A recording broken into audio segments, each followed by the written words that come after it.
السلام علیکم۔ بسم اللہ الرحمن الرحیم۔ یا ایھا الذین آمنوا اتقوا اللہ حق تقاتہ ولا تموتن الا وانتم مسلمون۔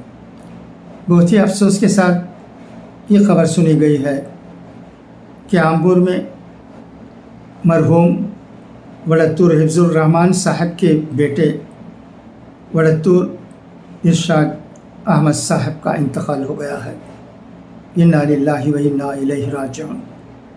مرحوم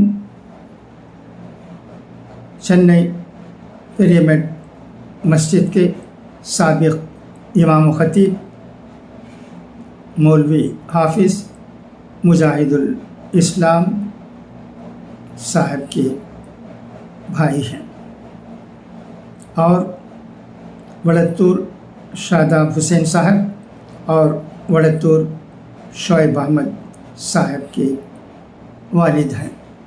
میت آخری دیدار کے لیے 13/40 واتی منع 9th street next to Crescent school Ambur میں رکھی گئی ہے۔ انشاءاللہ آج آمبور کی چھوٹی مسجد میں بعد نماز عشاء مرحوم کی نماز جنازہ ادا کی جائے گی۔ دعا ہے کہ اللہ تبارک و تعالی مرحوم کی مغفرت فرمائے اور ان کے تمام اہل و عیال کو جو غم میں مبتلا ہیں صبر جمیل عطا کرے۔ خدا حافظ، فی امان اللہ۔